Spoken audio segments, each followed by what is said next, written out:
시작할까요? 네, 안녕하십니까. 2025년 기출문제 행정법 해설을 시작을 하겠습니다. 저는 박문각 서울법학원에서 행정법을 맡고 있는 임병주입니다. 자, 올해 이 문제들을 조금 검토를 해보시면은 사실 우리 행정법을 꼭 100점을 맞기 위한 과목은 아닙니다. 80점 또는 이제 85 이상 맞으시면 1차 합격하는데 아무런 지장이 없습니다. 올해 문제를 일단 전체적으로 총평을 해보면 이게 사실 전년도보다는 24년도보다는 난이도가 낮지는 않았어요. 그러니까 난이도가 높긴 높았는데 다만 이제 전반적으로 풀 수 있는 문제들이 많이 출제가 됐다라는 것입니다. 다만 기출문제 이렇게 지문 이렇게 암기하는 방식으로는 고득점을 하는데 부족했다 이렇게 보입니다. 그래서 이후에는 여러분들이 이제 정리를 하실 때 이 기본적인 내용들의 의의를 좀 파악을 하시고 넓게 좀 정리를 하셔야 될 것 같아요. 그 파트별로 원리에 관한 그 의의들을 좀 넓게 이해를 해주실 필요가 있습니다. 자, 그리고 이게 충분히 문제가 고득 80점 이상 맞을 수 있게끔 출제는 됐습니다. 그러니까 개별 법이라든가 판례 요지 이걸 알게 되면 정답을 충분히 찾을 수 있게끔 출제가 됐습니다. 그런데 이제 문제는 어렵게는 출제가 된 것은 아니고 이게 기본적인 사항 중심으로 출제가 됐긴 했는데, 우리가 이제 수업 중에도 계속 강조를 해드렸는데 아마 이제 우리 행정사 시험 같은 경우에는 이제 다른 행정법 과목으로 하는 시험 보는 그런 종류하고 달리 우리 행정사 쪽에서는 요 개별 법령의 내용들을 물어볼 것이다 이렇게 강조를 해드렸어요. 아니나 다를까 개별법의 내용들이 꽤 많이 출제가 됐습니다. 올해 시험에서. 그리고 그래서 요지는 만약에 전체 범위를 한 번 정도 이렇게 정리를 하고 시험장을 가셨다면은 충분하게 점수 확보가 가능했을 것이다라는 것입니다. 전반적으로 전체적인 내용들을 한번 숙지를 하고 갔냐 안 갔냐 여기서 점수 확보의 갈림길이 나오지 않았을까 이렇게 이제 예상을 해봅니다. 자, 그리고 이제 출제 영역들을 보시면 우리가 이제 행정법이 총론 파트도 출제가 되고 강론도 출제가 되죠. 네, 예전에는 강론이 5문제 정도 출제가 됐었는데 전년도부터 비중이 좀 높아졌어요. 7문제가 출제가 되고 있습니다. 그러니까 총론 파트가 18문제, 그리고 강론이 7문제 출제가 됐었습니다. 이 부분은 2024년도하고 비슷한 출제 비중입니다. 자, 그리고 이제 총론 파트 쪽에 보시면은 개별 법령, 특히 이제 행정기본법에 관한 내용들 여기가 중심적으로 꽤 출제가 많이 됐습니다. 어차피 행정기본법이 우리가 의의 같은 거 파악하면서 봤던 내용들이 여기에 고스란히 들어가 있죠. 요 내용들이 출제가 됐고, 그리고 이제 절차법 같은 경우에 우리 행정 응원과 관련된 그 사유들 뭐 이런 것들이 이제 출제가 됐어요. 정보공개법에 관한 내용도 출제가 됐고 개인정보보호법이 또 출제가 됐습니다. 내 출제가 잘 안 되다가 올해 출제가 됐습니다. 이후에도 제가 볼 때는 경년제로 이렇게 한 번씩 출제가 될 확률이 높습니다. 행정대집행법 뭐 어렵지 않게 출제가 됐죠. 이렇게 법령 조문의 내용을 알고 있냐라는 게 출제가 됐어요. 총론에서. 나머지는 이제 판례와 관련해 가지고 출제가 됐죠. 다만 이제 판례 비중이 조금 줄어들었다는 게 좀 특성 중에 하나입니다. 올해 문제에서. 자, 특이한 점이 2024년도부터 올해도 그렇고 요 행정 소송 쪽에 관한 내용들 여기 비중이 늘어났습니다, 지금.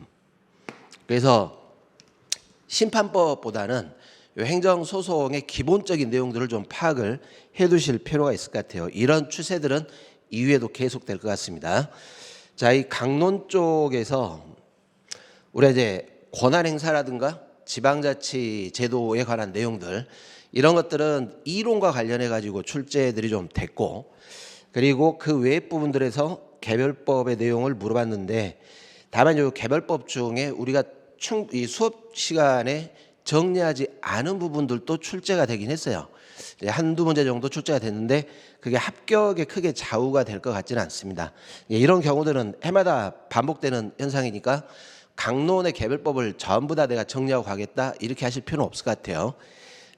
내용이 좀 출제가 됐긴 했습니다. 출제가 됐는데 다만 이제 이외 개별법 내용 외의 것들은 여기 총론에서 봤던 원리하고 연결해가지고 풀 수 있게끔 출제들이 됐다라는 것들이 특성이 되겠습니다.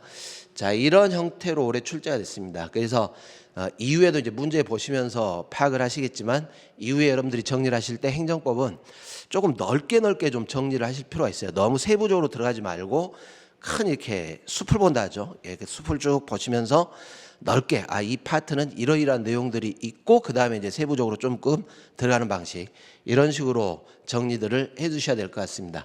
넓게 의의를 중심으로 파악을 하자라는 것들이 주된 요지가 되겠습니다. 자, 그러면 문제를 보도록 하겠습니다.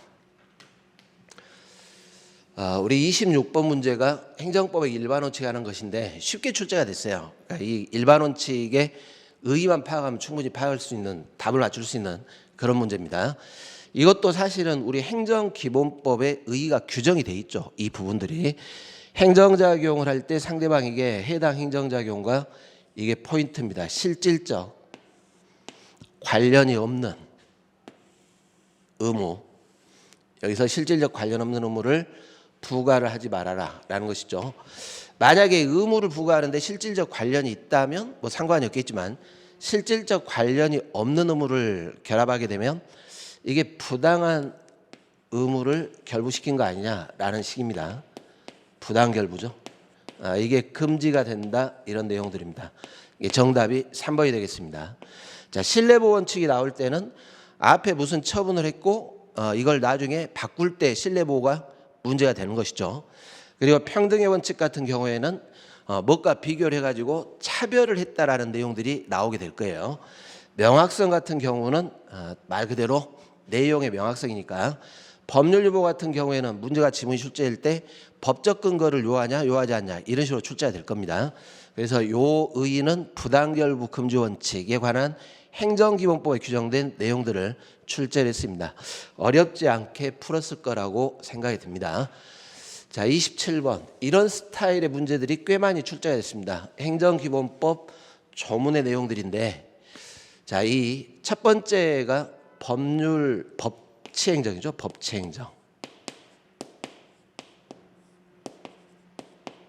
자, 두 가지 법률 우위의 원칙, 법을 위반하면 안 된다. 그리고 법률 유보의 원칙. 행정작용은 자, 출발이 법률입니다. 법률을 위반하면 안 돼요. 여러분들이 법치행정은 법률로부터 시작이 되기 때문에 이건 법률로 들어가는 것이죠. 그리고 국민의 권리를 제한하거나 의무를 부과하는 경우 국민 생활에 중요한 영향을 미치는 경우에는 법률의 근거를 둬야 됩니다. 법률 우위의 원칙, 법률 유보의 원칙. 자주 봤던 조문들입니다.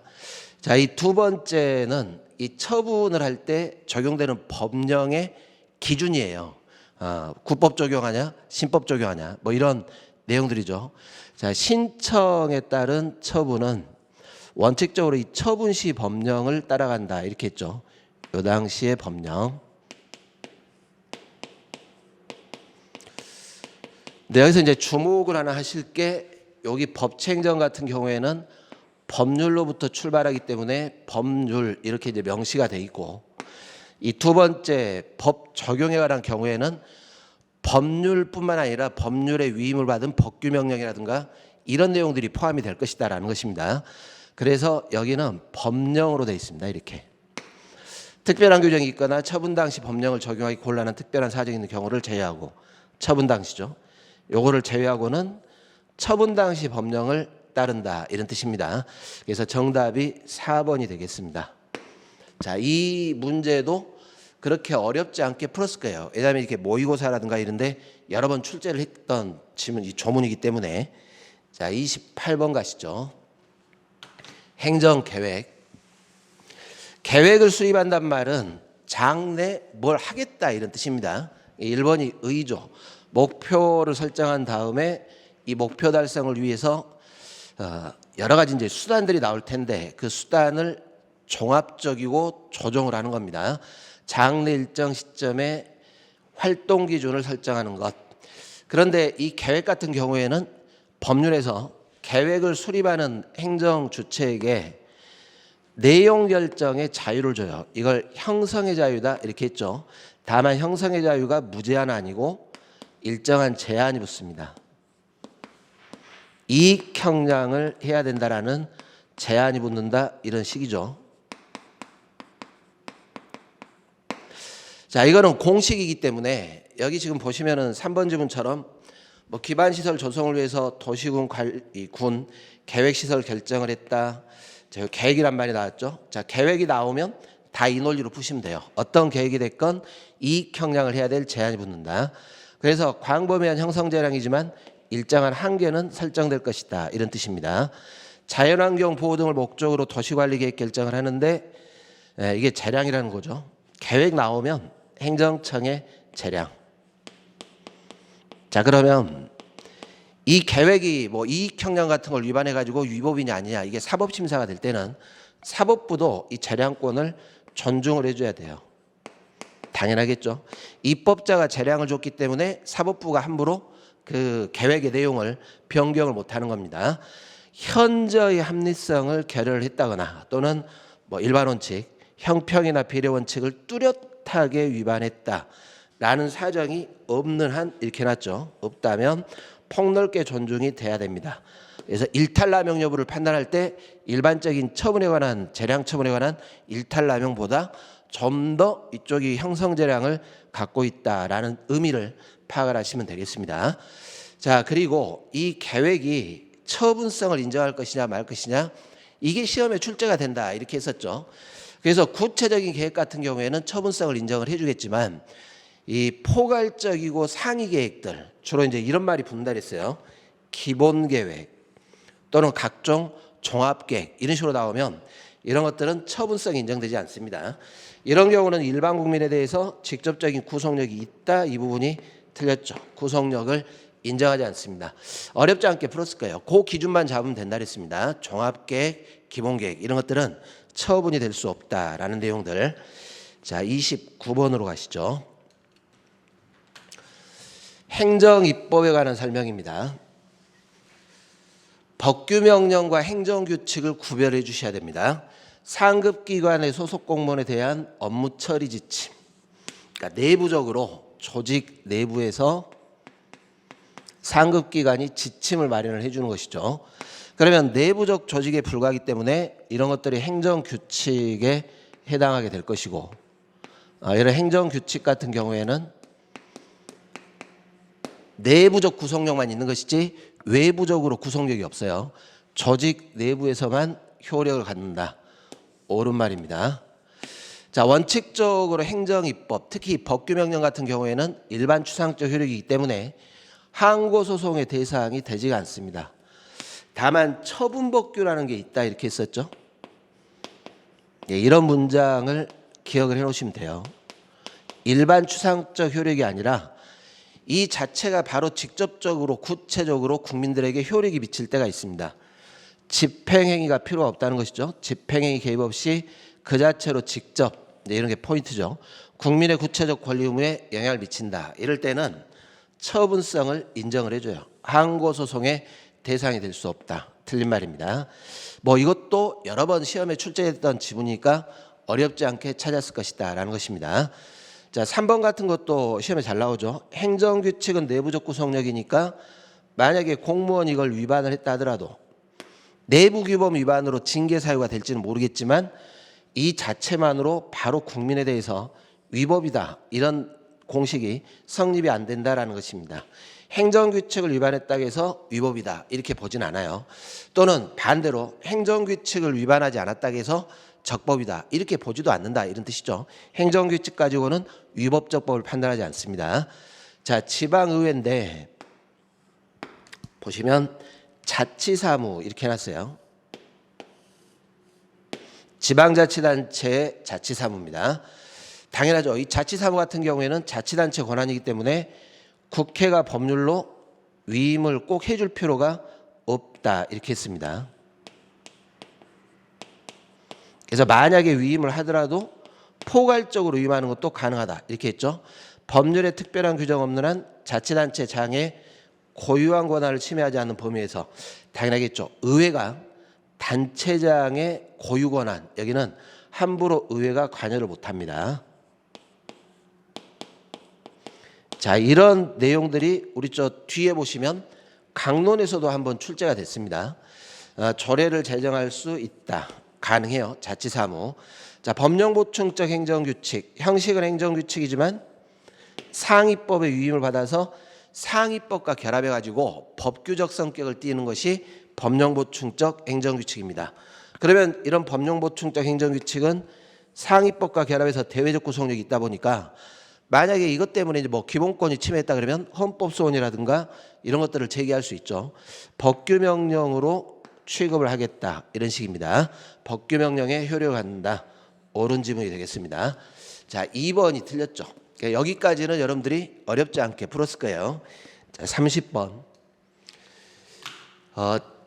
24년도 전년도에 사례식으로 한번 출제가 됐고 앞으로 이 부분들은 굉장히 중요하기 때문에 출제가 유력하다 이렇게 했었는데 나왔어요. 다만 올해는 뭘로 나왔냐면 행정기본법의 내용을 묻고 있습니다. 인허가 의제에 대해서 행정기본법의 조문을 가지고 문제를 구성을 한 겁니다. 자, 이 인허가 의제는 여러 인허가가 문제가 되는데 주된 인허가를 받게 되면 관련 인허가가 받은 걸로 의제를 해주죠. 그러면 인허가 의제를 신청할 때는 이렇게 주된 인허가를 받으면 되기 때문에 주된 인허가를 신청할 때 여기다가 신청을 하는데 요 행정처한테 의제되는 인허가의 관련 서류까지 함께 제출해 줘야 돼요. 불가피한 사유로 함께 제출할 수 없는 경우가 아니라면 관련 인허가에 필요한 서류 함께 제출을 해줘야 됩니다. 물론 이제 제출 서류 기한을 연장할 수는 있습니다. 자, 그리고 인허가 의제할 때는 주된 인허가 행정청의 인허가를 받아야 되겠죠. 다만 주된 인허가 행정청은 인허가 의제 이 주된 인허가 하기 전에 이 의제되는 인허가 관련 인허가 행정청과 협의를 반드시 해줘야 돼요. 이거는 하여한다가 중요하다 이렇게 했죠. 협의를 해야 된다라는 것은 의무조항입니다. 그리고 협의된 사안에 대해서만 관련 인허가 의제가 된다 이렇게 했어요. 그리고 이 당연하죠. 주된 인허가 행정청이 자의적으로 의제시킬 수는 없습니다. 이 의제되는 인허가 행정청의 권한이기 때문에 인허가 의제가 되려면 이렇게 주된 인허가 해당 법률에서 규정을 해줘야 돼요. 어떠한 인허가가 의제가 된다 이렇게. 두 가지가 필요하죠. 법률에 규정된 사안에 대해서만 의제가 되는 것이고 그리고 미리 관련 인허가 행정청과 협의를 하라 이런 식입니다. 자, 인허가 의제의 경우 관련 인허가 행정청은 자, 만약에 주된 인허가를 했다면 관련 인허가도 받은 걸로 이제 보게 되겠죠. 근데 관련 인허가 행정청이 여기는 주된 인허가가 했으니까 행정청이 했으니까 나는 몰라 이렇게 할 수는 없다라는 것입니다. 일단 주된 인허가 나왔으면 관련 인허가 나온 걸로 보게 되기 때문에 요 행정청이 사후 관리를 해줘라 이런 뜻이에요. 그래서 인허가를 직접 한 걸로 봐가지고 법령에 따른 관리 감독 등에 필요한 조치를 해야 한다. 자, 이 내용들이 전부 다 우리 행정기본법에 규정된 사안입니다. 그런데 여러분들 이 인허가 의제는 사실은 인허가를 신청하는 요 신청인 국민들을 위한 것이죠. 이렇게 푸시면 돼요. 그래서 분명히 이 부분도 시험에 나올 확률이 높습니다. 이렇게 했는데 어차피 인허가 의제가 국민들을 위한 것이다 보니까 인허가를 신청을 할 때 반드시 주된 인허가 신청을 하면서 이 관련 인허가까지 같이 신청을 해라. 이게 이쪽을 위한 것인데 이렇게 꼭 신청을 해야 한다. 이걸 의무적으로 할 필요는 없다 이런 뜻입니다. 사업을 하고자 하는 사람이 나는 주된 인허가만 받으면 돼 이렇게 한다면 주된 인허가만 신청할 수도 있어요. 꼭 의무적으로 관련 인허가까지 신청할 필요 없습니다. 애당초 국민을 위한 것이기 때문에. 그래서 인허가 의제 제도는 사업 시행자 이익을 위해서 만들어진 것이기 때문에 이쪽이 결정할 문제죠. 그래서 사업 시행자가 반드시 관련 인허가 처리를 신청할 의무가 있다 이렇게 해버리면 이게 틀린 말입니다. 내가 관련 인허가까지 신청을 할지 아니면 주된 인허가만 신청할지 자기의 이익에 맞게 하면 돼요. 의무적으로 꼭 신청하라. 이거는 아니다라는 게 우리 판례 입장이죠. 이 지문이 여기까지는 행정기본법, 이거 판례 입장, 여기 시험에 출제가 됐습니다. 자, 31번으로 가시죠. 직권 취소. 자, 이 부분도 우리가 많이 풀었던 문제입니다. 이 직권 취소를 할 때 당연해요. 이익 형량을 해야죠.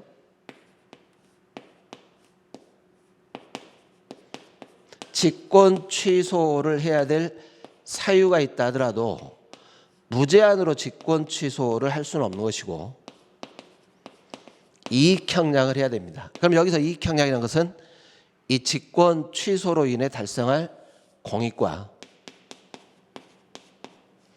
취소로 인해서 침해가 되는 사익, 이런 사익이 처분에 대한 신뢰보호하고도 관련돼 있다 이런 식이죠. 이런 것들을 고려를 해줘야 됩니다. 필요가 없다가 틀렸죠. 이익 형량을 해야 될 의무가 있다. 행정청은. 그래서 처분에 하자가 있다고 해서 무제한으로 직권 취소를 할 수는 없어요. 처분청은 이게 사유입니다. 처분의 성립에 하자가 있을 때 이럴 때 직권 취소를 할 텐데 우리가 이 직권 취소할 때는 개별법에 특별한 규정이 없더라도 직권 취소가 가능해요. 직권 취소 자체는 행정청의 재량이다 이렇게 했죠. 별도의 법적 근거가 없더라도 가능합니다. 자, 행정청의 행정행위 취소가 있어요. 취소가 있더라도 그런데 이 취소는 원칙적으로 하자를 이유로 성립 당시 하자를 이유로 취소를 했기 때문에 원칙은 서구표죠. 근데 우리가 이제 구별을 하실 게 하나 있습니다. 여러분들 철회라는 게 있죠. 철회는 적법한 행정행위였음에도 불구하고 처분 후에 발생되는 후발적 사유를 이유로 사정변경과 같은 후발적 사유를 이유로 행정행위 효력을 소멸을 시킵니다. 근데 여기는 장래적으로 소멸을 시켜요. 적법이기 때문에. 그러나 직권 취소 같은 경우에는 원칙적으로 처음부터 소급해서 효력을 소멸을 시킵니다. 자, 이게 이제 이론상의 차이점이죠. 취소와 철회의 사유, 차이점. 그런데 우리 실정법에 보시면은 이 취소라는 것과 철회라는 걸 구별을 하지 않습니다. 개별 실정법에서. 일반적으로 실정법에는 취소라는 단어를 사용을 하고 철회라는 단어를 잘 쓰질 않아요. 예를 들어서 음주운전으로 운전면허를 철회한다 이렇게 쓰질 않고 음주운전 사유를 이유로 운전면허를 취소한다 이렇게 쓰는 것이죠. 그러다 보니까 형식적으로 취소라고 돼 있다 하더라도 이제 사유를 보라는 겁니다. 성립 당시 하자를 이유로 취소하는 거냐, 소멸시키는 거냐, 아니면 후발적 사유를 이유로 소멸을 시키는 거냐, 이런 것들을 구별해 줘야 돼요. 실정법에 근거해서 취소를 할 때는 이게 취소냐 아니면 철회냐 이거를 구별해 줘야 돼요. 그래야 이게 차이점이 있죠. 소급해서 효력이 소멸하냐, 장래적으로 소멸하냐, 또는 철회 논리로 풀어야 되냐, 취소 논리로 풀어야 되냐, 이제 이런 것들을 구별해 줘야 되기 때문에 취소라고 돼 있더라도 취소 사유의 내용이라든가 재반 사정을 종합해서 행정행위 효력을 장래향에 소멸시키는 철회에 해당하는지를 살펴봐야 된다. 옳은 말입니다. 형식적으로는 취소라고 돼 있지만 이게 철회인지 먼저 구별을 해줘라 이런 뜻이죠.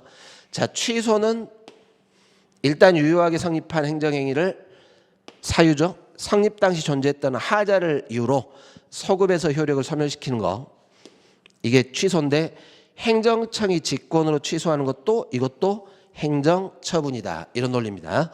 자, 취소 사유는 이게 이제 직권 취소죠. 전제가 위법하면 직권으로 취소할 수 있고 행정청이 직권 취소할 때는 부당한 경우에도 직권 취소가 가능하다 이런 뜻입니다. 이런 것들이 공익상에 문제가 있다거나 이걸 한목적성이다 이렇게 하죠. 처분에 관한 한목적성에 문제가 있다. 그러면 꼭 위법이 아니라도 부당하다는 이유로 직권 취소가 가능하다 이런 뜻입니다. 자, 그래서 옳지 않은 것이 1번이 틀린 말이 되겠습니다.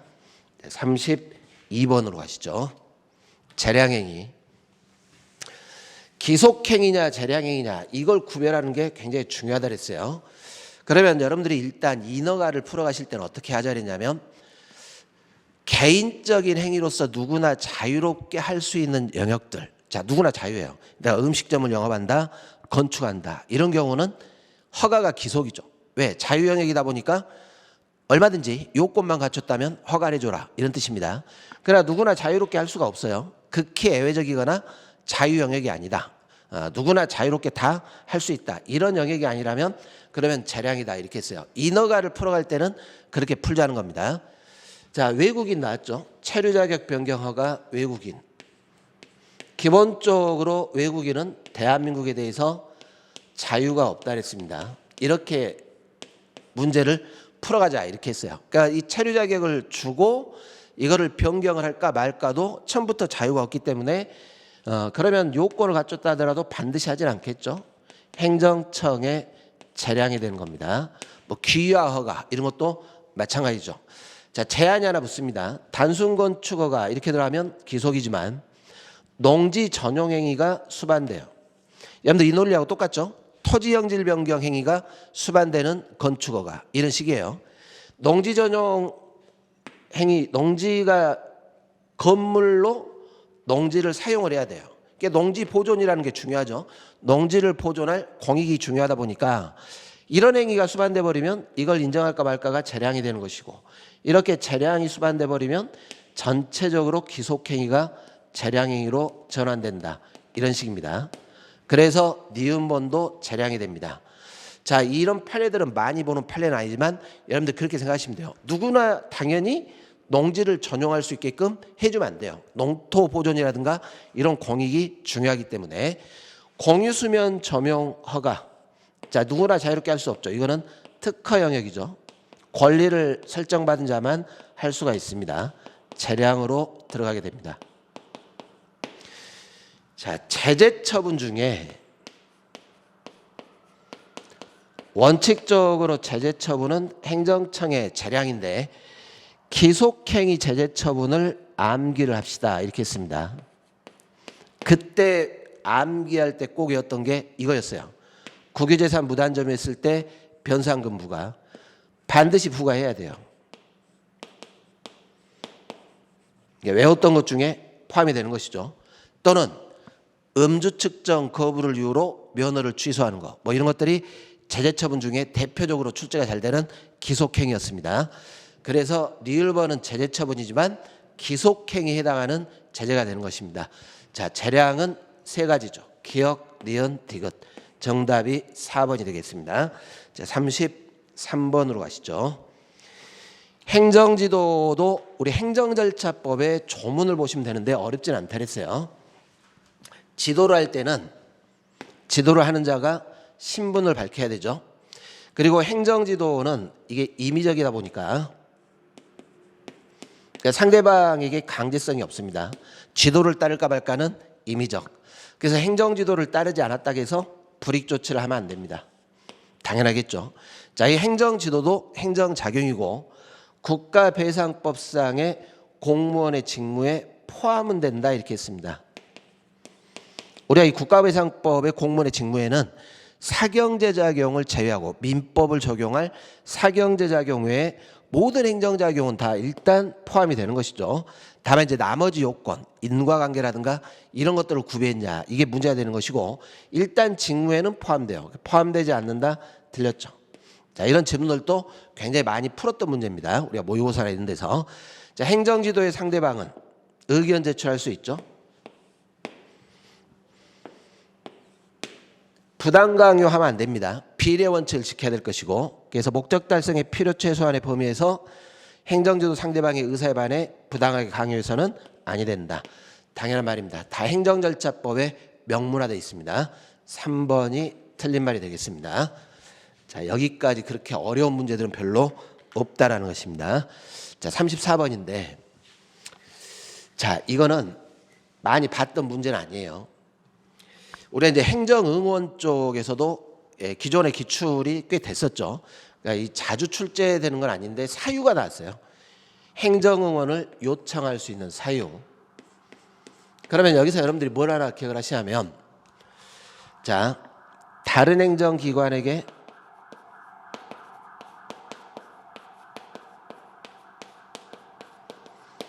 이 행정작용을 해야 될 행정기관이 응원을 요청을 합니다. 그러니까 여러분들이 응원이란 말은 결국 그거잖아요. 좀 도와달라 이런 식이에요. 그러면 이해만 하시면 되죠. 요 보니까 혼자서 처리하기가 힘들어요. 단독으로. 영역 자체가 굉장히 뭐 전문적이라든가 뭐 이런 영역이다 보니까. 그다음에 다른 기관이 응원을 해주는 것이 능률적이에요. 뭐 이러니까 요구를 하겠죠. 그래서 독자적으로 직무 수행이 어렵다 또는 다른 행정청 응원을 받아 처리하는 것이 능률적이고 경제적이다. 다른 행정청에 소속돼 있는 전문적이죠. 전문기관의 협조가 필요하다. 인원 장비 부족 등 사실상 이유로 독자적 직무 수행이 어렵다. 그러니까 독자적 다른 기관이 참여하는 것이 훨씬 더 전문적인 영역이라든가 능률적이다. 이런 사안들입니다. 자, 근데 요 2번 같은 경우에는 조문이 없습니다. 행정 서비스에 대한 국민의 만족도를 높이기 위해서 필요하다. 굉장히 좀 포괄적이잖아요. 이렇게 추상적이고 포괄적으로 규정되어 있지는 않습니다. 그래서 2번이 명시가 된 경우가 아니다. 이런 식입니다. 자, 35번으로 가시죠. 자, 이 부분도 법 조문의 문제입니다. 이 보시면 공공기관 정보 공개하는 법률의 조문의 문제죠. 이런 스타일의 문제들이 많이 출제가 됐어요. 올해. 이의신청 부분에 대해서 조문을 물어봤습니다. 자, 이의신청. 일단 이런 게 사유죠. 비공개 결정 이의신청할 수 있겠죠. 부분공개 결정 이의신청할 수 있죠. 자, 그리고 이런 경우가 문제였죠. 원칙적으로 정보공개 청구하면 10일 내에 결정을 해야 되는데 부득이하면 10일 범위에서 연장. 최대한 기간이 20일이라고 그랬습니다. 근데 이 20일이 경과하도록 아무런 응답이 없어요. 결정이 없다. 네, 그러면 이의신청 들어갑니다.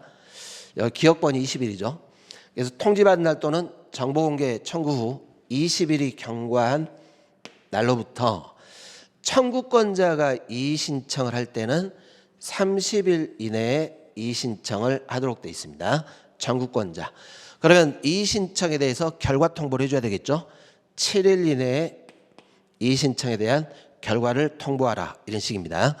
정답이 4번이 되겠습니다. 조문을 정리를 했냐 안 했냐가 정답 맞추는데 중요한 문제가 됩니다. 자, 36번으로 가시죠. 자, 이 문제는 여러분들 시험장에서 잘 보셨어야 돼요. 고정형 영상정보 처리기기입니다. CCTV와 같은 고정된 거죠. 그러면 이게 사실은 사유가 규정이 되어 있지만 굉장히 많다 그랬어요. 예를 들어 시설관리 목적으로 필요하다. 범죄 예방 목적으로 필요하다. 화재 예방 목적으로 필요하다. 뭐 이런 것들이죠. 이게 이제 뭐 범죄 예방 수사를 위해서 필요하다거나 화재 예방을 위해서 필요하다거나 교통 단속을 위해서 필요하다거나 뭐 이런 식입니다. 그리고 최근에 개정되면서 추가된 것이 촬영된 영상 정보를 저장하지 않는데 저장을 안 해요. 대통령령으로 정한 경우 이렇게 돼 있어요. 이 대통령령에 요게 지금 규정이 돼 있습니다. 출입자 수, 성별, 연령대 등 통계값, 통계적 특성값 산출을 위해 촬영된. 이걸 모르시더라도 이걸 보시면 돼요. 굳이 촬영된 영상 정보를 저장하지 않는 경우입니다. 자, 이럴 때는 고정형 영상 정보 처리 기기를 설치 운영할 수 있습니다. 근데 요 4번은 잘 보시면 촬영 사실을 명확히 표시해서 정보 주체가 촬영 사실을 알 수 있도록 하였음에도 불구하고 촬영 거부 의사를 밝히지 아니했다.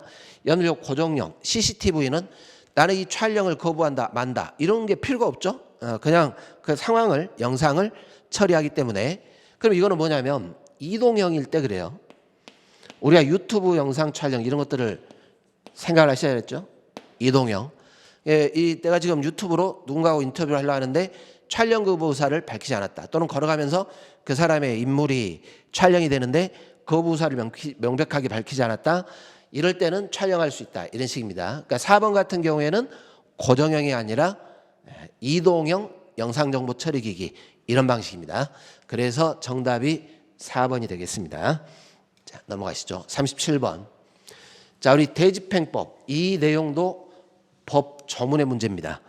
그런데 이게 뭐 그렇게 어렵게 출제가 되지는 않았습니다. 자, 야간에 대집행하는 건 원칙 금지예요. 그런데 이 주간에 해가 지기 전에 시작이 됐어요. 그러다가 실행이 해가 진 후 야간으로 연장이 된 거죠. 이럴 때는 대집행이 가능하죠. 아니 된다. 틀렸죠. 자, 이것도 여러 번 출제가 됐던 겁니다.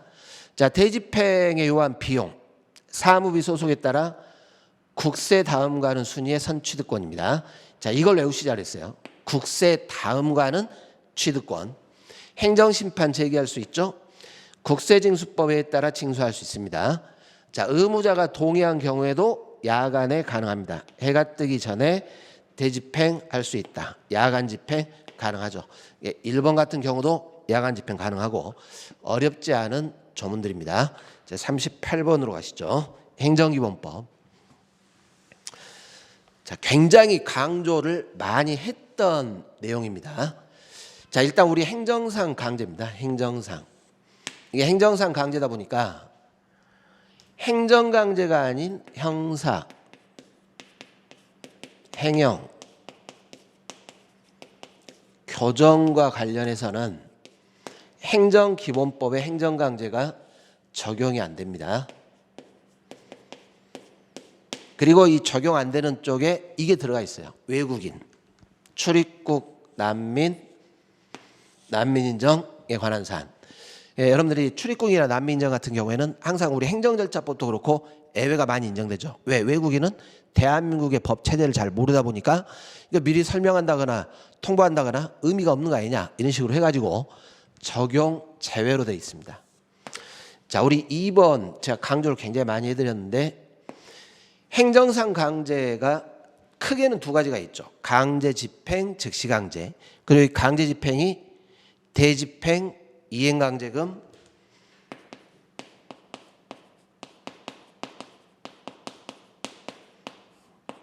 직접강제,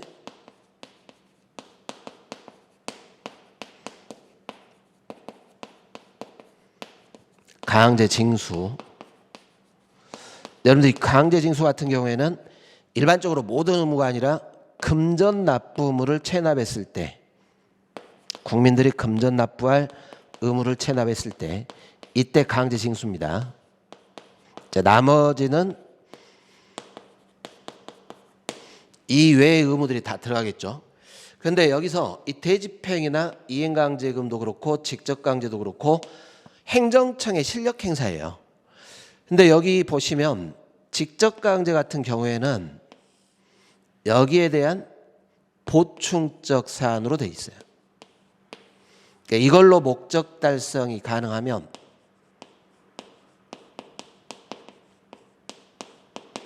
그러면 대집행이나 이행강제로 가야지 직접강제가 안 된다 이런 식입니다. 그러니까 여기에 대한 얘기죠. 이 두 가지 이걸 제가 굉장히 강조를 많이 해드렸어요. 분명히 직접강제에서 출제가 될 때는 이 부분 분명히 건들 것입니다. 이렇게. 자, 여기가 그 사안입니다. 직접강제는 다른 모든 수단으로 행정목적 달성할 수 없는 경우에만 허용된다. 이게 틀렸죠. 다른 모든 수단이 아니라 대집행과 이행강제금으로 목적 달성할 수 없을 때 이럴 때만 허용된다. 이런 식입니다. 자, 이행강제금을 부과받았는데 체납하면 일단 금전납부 체납 의무는 전부 다 강제징수예요. 국세강제징수, 지방세 여기 징수에 따라 징수한다. 의무불이행의 동기 목적 결과 이런 거 다 고려를 해야 되겠죠. 이걸 고려를 해서 본래 법정 이행강제금을 가중한다거나 감경할 수 있습니다. 자, 이행강직은 부과하기 전에 미리 계고를 해줘야죠. 이행기간을 정해서 이행강직을 부과한다는 뜻을 문서로 계고를 해줘야 됩니다. 자, 이거는 우리 행정기본법에 명시가 되어 있습니다. 그래서 2번이 틀린 말입니다. 강조를 굉장히 많이 했던 지문입니다. 가시죠. 39번 항고소송. 국가기관도 취소소송의 당사자가 될 수 있습니다. 자, 이 말은 뭐냐면 국가기관도 원고가 될 수 있다 이 말이에요. 자, 예를 들어서 국민권익위원회, 국가인권위원회가 소방서장이라든가 또는 선거관리위원장, 국가기관이죠. 여기다가 처분했을 때 이쪽이 원고가 될 수 있습니다. 당사자가 될 수 있다. 자, 조례는 피고가 공포권자가 피고가 된다 그랬죠. 자, 지방의회가 의결을 했지만 외부로 표시하니 공포권자가 피고입니다. 단체장이 피고.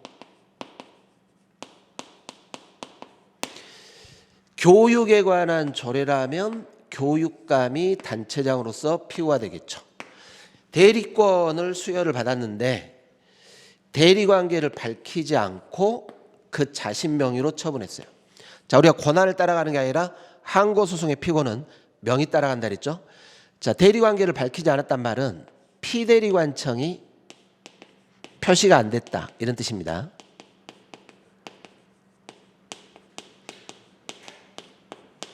대리관청이 자신 명의로 처분했죠. 자, 그러면 권한을 따라가지 않기 때문에 처분 명의자인 해당 행정청이 피고가 된다. 옳은 말입니다.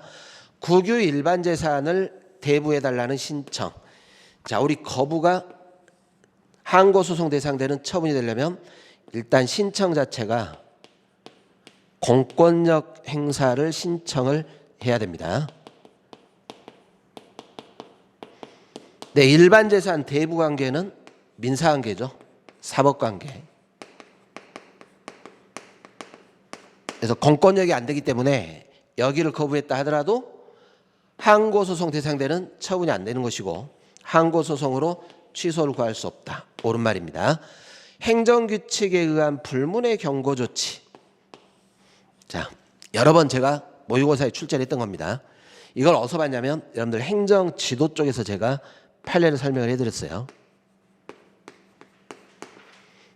경고인데 징계는 아니죠. 징계는 공무원에 대한 징계는 아니지만 여기는 경고를 하더라도 일정한 불이익 조치가 수반돼요.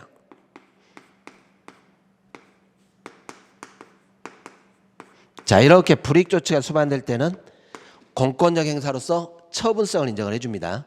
다만 그 근거가 행정규칙이라 하더라도 공권력 행사로서의 처분이라면 처분은 처분이다. 이런 논리입니다. 행정규칙에 근거했으니까 처분 아니다. 이건 아니라는 것이죠.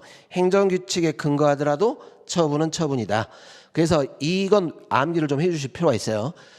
수식어가 붙어있죠. 불문 경고조치. 자, 예전에 뭔가 잘해가지고 표창장을 받았는데 없던 걸로 하겠다. 기억나시죠? 이런 것들이 불문의 경고조치입니다.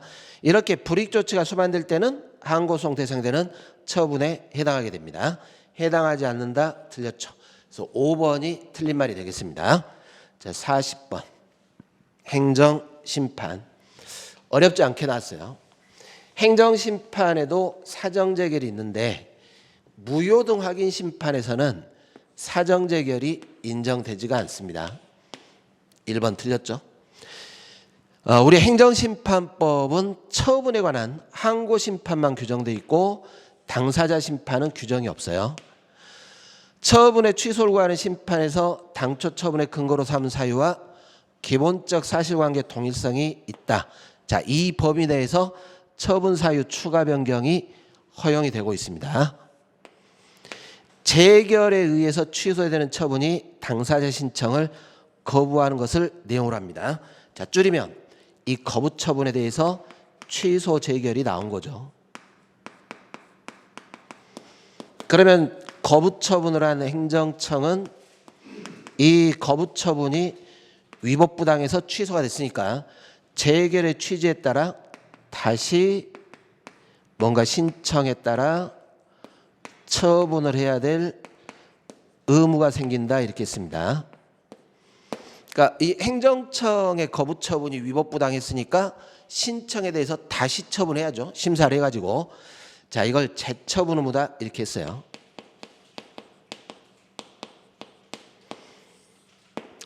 그래서 처분을 한 행정청은 재결의 취지에 따라 이전 신청에 대해서 처분을 해야 된다. 옳은 말이죠. 대통령의 처분은 법에 특별한 규정 없다면 행정심판 청구가 금지가 됩니다. 이것도 이해하실 때 대통령이 행정부 수반의 최고인데 대통령의 처분을 어느 기관이 판단하냐 이런 말이죠. 그래서 원칙적으로는 심판 대상에서 제외를 시켜놨습니다. 자, 41번으로 가시죠.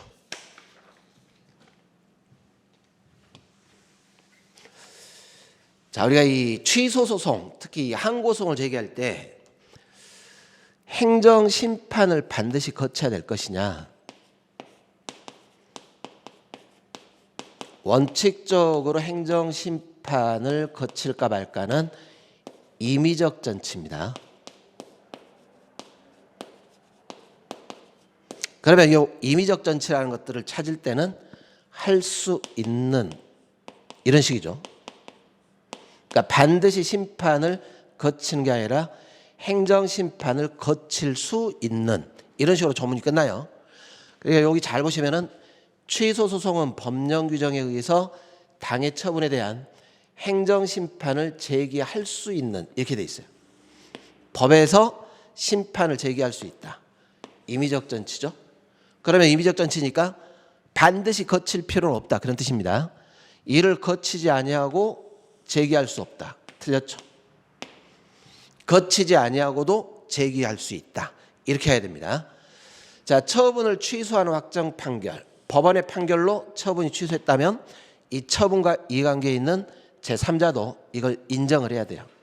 제3자에도 효력이 없다. 틀렸죠. 3자에게도 효력이 미칩니다. 처분의 무효 확인을 구하는 소. 자, 원고가 이 처분은 무효다라고 주장을 하고 있습니다. 자, 이 무효를 주장하는 속에는 이게 포함되어 있죠. 위법한데 무효까지가 아니라면 그러면 법원이 취소를 해달라. 이게 포함되어 있다. 이렇게 봅니다. 자, 이걸 근거로 해서 처분이 무효인데 무효 확인소를 제기를 했는데 만약에 처분이 취소 사유라면 무효를 주장할 때 무효가 아니면 취소를 주장하는 것도 포함되어 있으니까 처분이 취소일 때 무효 확인소를 제기하는 것도 허용을 해주겠다 이렇게 봤습니다. 이제 우리 판례 입장입니다. 그래서 특단의 신청이 없는 한 취소를 구하는 취지도 포함되어 있다. 옳은 말입니다. 자, 거부처분 취소 판결의 간접강제 아주 중요하다 그랬습니다. 간접강제 거부처분에 대해서 취소 판결 나오면 재처분 의무가 있다 그랬죠. 방금 우리가 앞문제에서 봤던 거.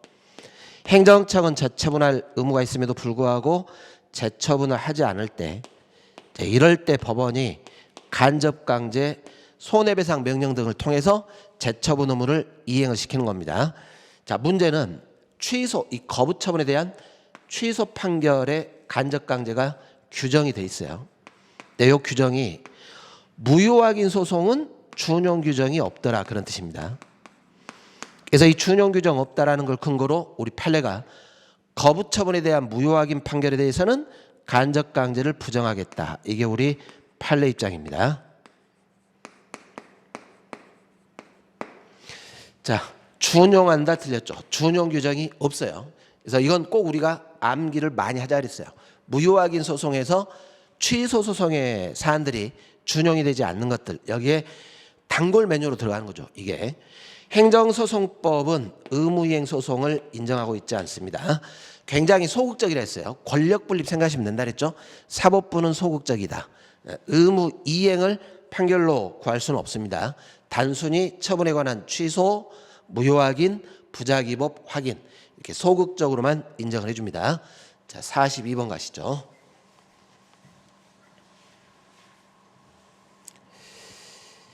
이 사업 시행자가 사용 개시일에 토지 사용권을 취득을 합니다. 사용 개시일. 그런데 뒷말을 보시면 그 토지에 관한 다른 권리는, 이게 문제죠.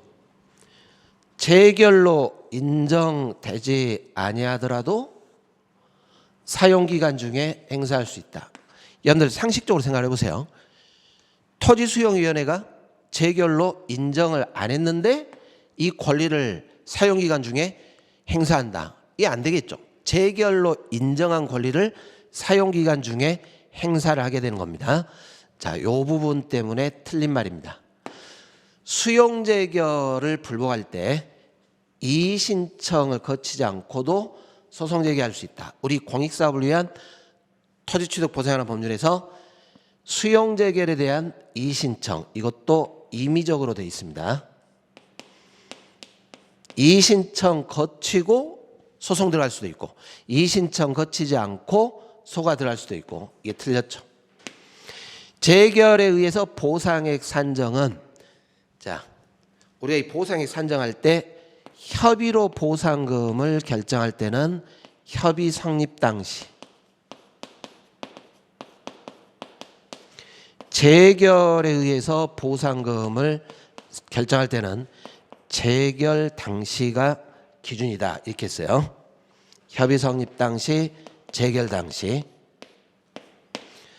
그래서 수용 개시 당시의 가격을 기준으로 한다. 틀렸죠. 재결 당시 가격을 기준으로 해줘야 됩니다. 자, 사업인정 처분이 당연 무효입니다. 앞에 처분이 무효가 돼버리면 이걸 기초로 수용 재결을 했다 하더라도 여기도 무효가 되겠죠. 무효가 되는 게 아니라 틀렸죠. 자, 이런 문제들은 여러분들 하자 승계하고 연관시키면 된다 그랬어요.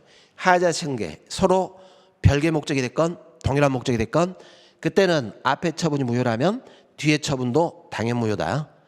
보상액 산정을 할 때 해당 공익사업으로 인해 토지 가격이 변동됐습니다. 빈출되죠. 이것도 여러 번 출제됐던 겁니다. 자, 이 토지 가격 변동은 이 지금 사업 때문에 변동이 되는 거예요. 이것 때문에. 즉 애당초 이 토지 자체의 객관적 현재 가치가 아니라 해당 공익사업으로 인해서 가격이 변동된 겁니다. 우리가 이 보상을 할 때는 그 침해당하는 재산 자체의 객관적 가치를 보상하다 보니까 이런 가격 변동은 공익사업 때문에 이루어진 것이고 이런 것들은 고려를 하지 않습니다. 예, 법 조문들로 명시가 되어 있죠. 옳은 지문은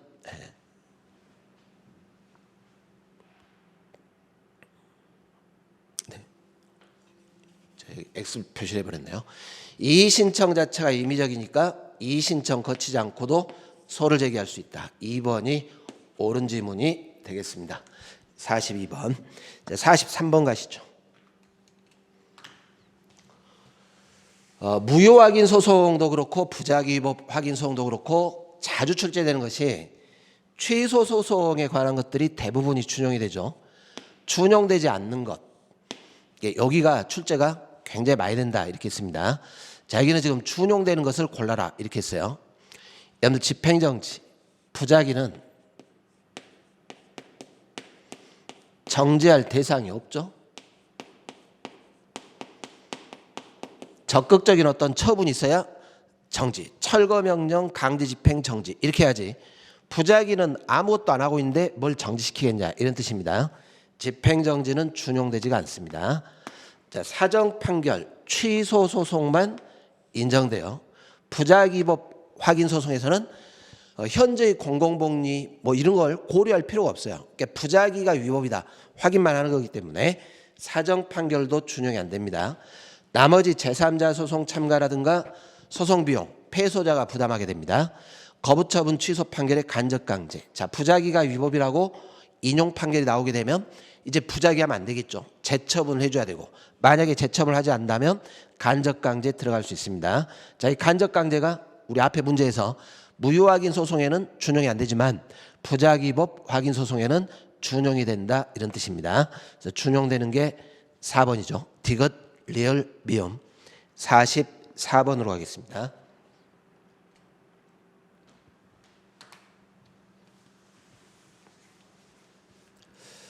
상급 행정기관입니다. 상급 행정기관이 하급 행정기관에 대해서 승인동의 지시를 했습니다. 자, 이 승인동의 지시는 기관 간의 행위일 뿐이죠.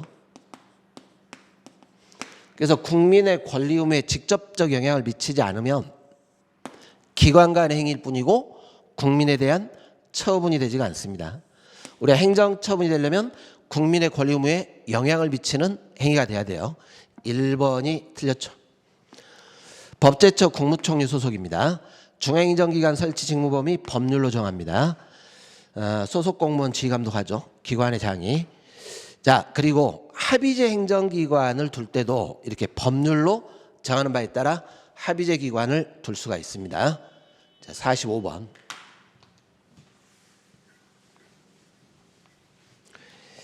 자, 이 원칙과 예외로 푸셔야 되는데 국가사무인데 단체장에게 위임을 했어요. 지방자치단체가 아니라 단체장에게. 그러면 이 위임된 사무, 이게 이제 기관한테 위임해서 기관 위임 사무죠.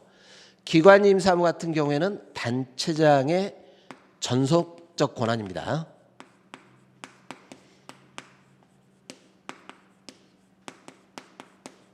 자, 그렇다면 원칙적으로 의회가 관여를 못한다 이런 뜻입니다. 이거는 단체장의 전속 권한이니까. 그래서 원칙은 조례 제정 범위에 속하지 않습니다. 맞는 말입니다. 물론 이제 법률에서 특별한 규정이 있다면 가능할 수 있겠지만 원칙적이죠. 자, 단체장은 기관 수임 사무. 자, 위임 받았어요. 우리가 위임은 똑같아요. 위임을 해줬다면 뭣도 가능합니까? 재위임도 가능하죠. 재위임. 그래서 그 일부를 위임기관장의 승인을 받아서 재임할 수 있습니다. 위임기관은 당연히 지휘감독권을 갖고 있겠죠. 그리고 처리가 위법부당할 때는 취소 정지도 가능합니다. 이거는 여러 번 기출문제에 출제했던 사안입니다. 수임사무처리관의 위임기관은 자 보세요. 위임을 해줬다면 이제 수임기관의 권한으로 이렇게 권한이 이전이 된 겁니다. 자, 권한을 이전해 놓고 수임기관이 권한을 가지고 사무를 처리해야 되는데 너무 적극적으로 이래라 저래라 말 못해요. 그러니까 지휘감독이라든가 취소정지는 가능하겠지만 권한을 넘겨준 상태에서 야 권한 행사할 때마다 내 승낙받아 이렇게 해버리면 안 된다 그 말이죠. 그래서 사전 승인을 받게 한다거나 협의를 요구할 수 없다. 맞는 말입니다. 여기도 여러 번 출제했던 문제입니다. 자, 자치단체가 국가사무를 수임할 때 수임을 했습니다. 자, 기본적으로 비용은 이것도 공식이에요. 위임을 해줬다면 위임자 쪽에서 들어가는 비용을 부담을 해줘야 됩니다. 자, 자치단체가 국가사무를 수임한 경우 수임한 자치단체에서 그 경비를 부담한다. 틀렸죠? 이쪽이 부담하는 게 아니라 위임자 쪽인 국가가 비용을 부담을 해줘야 됩니다. 상식적으로 풀면 되겠습니다. 권한 넘겨주는데 비용도 너네가 다 부담해. 이렇게 해버리면 문제가 생기죠. 자치단체 예산이 파탄날 겁니다. 46번 가시죠. 자, 주민에게 권리가 있습니다. 조례 제정 개폐 청구권, 폐지도 청구할 수 있습니다. 주민 소환 권리가 있죠. 자, 근데 이걸 이해하시면 된다 그랬어요. 우리가 소환이란 내가 직접 뽑았는데 대표자가 마음에 안 들어요. 그러니까 내려와 이 말이죠. 똑같습니다. 주민이 단체장을 뽑았죠. 또는 지방의회 의원을 뽑았어요. 그런데 마음에 안 들어? 그러면 소환하는 거예요. 그런데 비례대표 지방의회 의원은 주민이 직접 뽑은 게 아니라 정당에 투표를 해가지고 정당 투표율에 따라 선택이 된 겁니다. 그러다 보니까 여기는 제외시켜요. 그러니까 우리가 마음에 안 들어가지고 직을 박탈할 때는 직접 선출한 단체장이나 의회 의원이 소환 대상이 되는 것이고 비례대표 의원은 제외가 되는 겁니다. 그래서 틀린 말입니다. 자, 주민투표권 법률에서 인정한 경우에만 권리가 인정되는 것이고 이 주민투표권 자체가 헌법상의 기본권이라든가 헌법상 보장되는 주관적 공권은 아니다. 이런 뜻입니다. 법률로서 인정되는 권리이지 헌법상 기본권은 아니에요.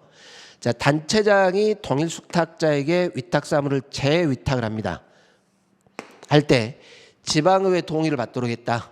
근데 보시면은 동일한 수탁자에게 재위탁을 하고 있죠. 한 번 위탁했다가 또 위탁을 하는데 자, 이런 경우는 지방의회 동의를 받아라 이렇게 했을 때 우리 판례가 그거예요. 야, 어차피 이 동의라는 것이 사전에 의회도 좀 검토를 좀 해보겠다 이런 말 아니겠냐 라고 해가지고 이게 어차피 지방자치 예산 같은 것도 다 포함되고 할 테니까 이게 본질적 단체장의 권한을 본질적으로 침해하는 걸로 볼 수 없다 이렇게 봤던 게 우리 판례 입장입니다. 이게 뭐 자주는 출제 안 되는데 참조를 좀 하시기 바랍니다. 자, 그리고 우리가 이 지방의회 의원 정수 2분의 1 범위에서 정책 지원 전문 인력을 둘 수 있습니다. 또 참조 정도만 하시면 될 것 같아요. 2번 같은 경우에 답을 찾는 데는 아무런 지장이 없습니다. 내가 직접 뽑은 대표만 소환 대상이다. 자, 47번으로 가시죠. 국가재정법인데 자, 우리가 이게 한번 출제가 됐어요. 이 국가재정에 대해서 총괄청, 기획재정부 장관이다. 자, 그리고 회계연도 경비는 당연하죠. 연도 세입 수입으로 충당을 합니다. 국가회계는 통상회계가 있고, 그러니까 일반적인 보통회계죠. 그럼 여러분들 통상, 보통하고 비교되는 게 특별이죠, 특별. 제가 볼 때 국어 문제 같습니다, 이게. 임시회계가 아니라 특별회계. 우리가 임시 같은 경우에는 정기에 반대되는 게 임시, 뭐 이런 식이잖아요. 주기죠. 이걸 가지고 푸시면 됐을 것 같아요. 통상과 비교되는 게 특별이다, 이렇게. 그래서 틀린 말입니다. 자, 자주 나오죠. 회계연도의 모든 수입을 세입으로 하고 모든 지출은 세출. 예산은 뭐 총칙, 계속비 이런 것들을 총칙하는 개념입니다. 3번이 틀렸는데 이게 이제 뭐 여러분들 기본수에 자주 나오진 않습니다. 이게 어떻게 보면 행정학에서 해야 될 문제인데 행정법에서 출제를 했어요. 이거는 순발력으로 좀 풀어주실 필요가 있습니다. 48번 경찰관 직무집행법상 경찰관의 직무범위입니다. 다 들어가요. 피해자도 보호해줘야 될 것이고 경비, 주요 인사 경호도 해야 될 것이고 대간첩, 대테러 작전도 수행하는 것이고 국제기관과 국제협력 그리고 이 위험 예방이라든가 대응을 위한 정보 수집 다 포함됩니다. 이거는 법 전문이니까 참조를 하셔야 될 것 같아요. 49번 공무원법의 내용입니다. 자, 그런데 이 공무원이 일반직 공무원이 있고 특정직 공무원이 있죠. 그럼 이 특정직 공무원을 찾을 때는 말 그대로 특정된 사무를 수행을 하는 거예요. 예를 들어 일반 동사무소에 있는 또는 저 자치센터에 있는 일반 행정직하고 좀 다르죠. 일반 행정직이 일반직이고 여기는 특정직, 법관이라든가 검사라든가 많죠. 이런 경우 특정 업무를 수행하는 겁니다. 자, 정무직은 대표적으로 뭘 생각하시면 된다 그랬어요. 정무직. 정식 공무원으로 시험 봐가지고 되는 게 아니라 우리가 선출로 뽑히는 사람들 있죠.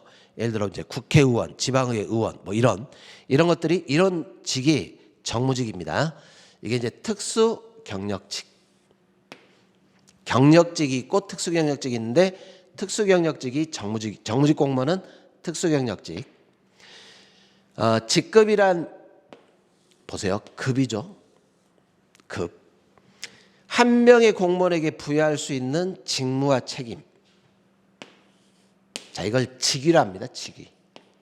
이것도 우리 행정학에서 나올 문제가 행정법에 나왔습니다. 직위. 직급은 급이죠. 급. 여기는 부여할 수 있는 직무 범위, 책임, 이것을 직위라 합니다. 소청심사위원회 결정, 특별행정심판이고 당연히 행정청을 기소할 것이고, 자, 원칙적으로 이런 불이익 처분할 때는 처분 사유 설명서를 교부해 줘야 되는데 본인이 원해서 이런 식으로 강임휴직 면직을 할 때는 교부하지 않아도 됩니다. 어차피 본인이 사직서를 제출했으니까. 그래서 정답이 3번이 됩니다. 자, 50번 가시죠. 국유재산법. 이런 문제는 틀리시면 안 돼요. 자, 행정재산이 4가지가 있었죠. 공용재산, 공공용재산, 보존용재산, 기업재산, 기업용재산. 자, 이 보존용재산은 일반 재산이 아닙니다. 행정재산.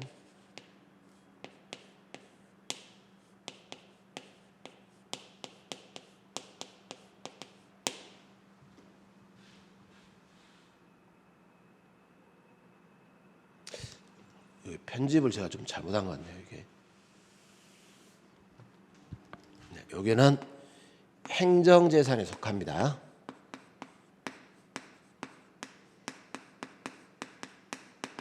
자, PPT 만들면서 편집을 잘못했습니다. 이 옳은 말입니다. 행정재산. 자, 공용재산.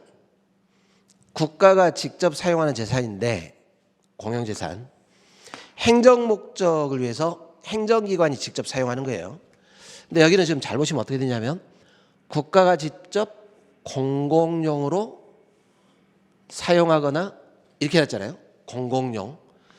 그럼 이 공공용은 공용재산이 아니죠. 공공용 재산.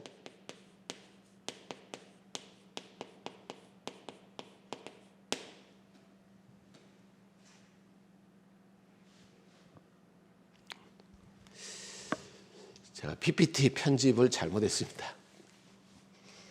50번 다시 찍을게요. 감독님, 카메라 감독님, 여기 50번 다시 찍을게요. 네. 시간 체크 좀 해주세요. 여기 다시 찍는다고.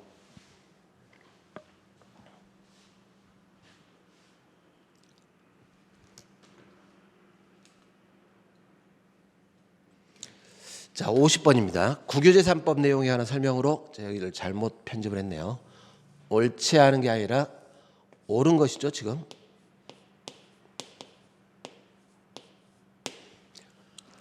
자, 보존용 재산은 일반 재산에 속한다. 틀렸죠. 여러분들이 행정재산이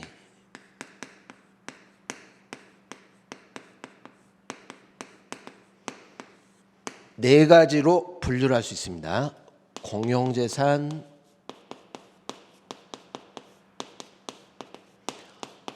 공공용 재산,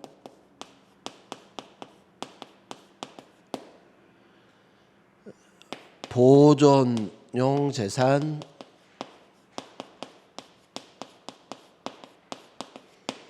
기업용 재산. 여기가 행정재산이에요. 그런데 일반 재산에 속한다. 틀린 말입니다. 자, 공용재산은 공공용 재산하고 구별하셔야 됩니다. 공용재산은 일반 시민들에게 제공하는 것이 아니라 행정주체가 직접 사용하는 재산인데, 여기 2번에 보시면 국가가 직접 공공용으로 사용 이렇게 돼 있잖아요. 이런 것들이 공공용 재산이죠. 공용재산이 아닙니다. 여기는 공용재산 이렇게 했으니까 틀린 말입니다. 기업용 재산도 행정재산에 들어가요. 기업용 재산.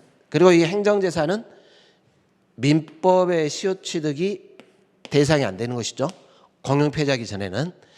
자, 사건이 설정된 재산은 이 사건이 소멸된 뒤에 국유재산으로 취득할 수 있습니다. 국가가 재산의 소유권을 취득할 때 사건이 설정됐다면 이 사건이 소멸돼야 할 수 있어요. 자, 그런데 이제 문제는 판결에 따라 취득할 때는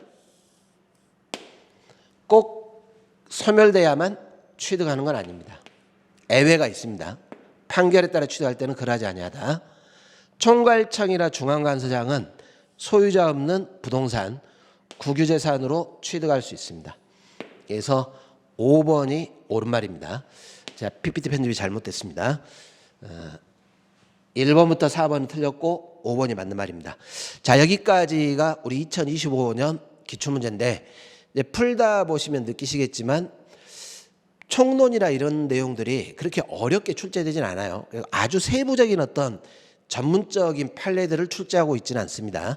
전반적인 의의들, 기본적인 것들을 잘 알고 있냐 이런 거를 출제하기 때문에 여러분들 1차 준비로서 행정법을 하실 때는 너무 깊게 들어가지 마시고 넓게 기본적인 내용들 중심으로 파악하겠다 이런 것들을 꼭 기억을 해 두셔야 될 것 같습니다.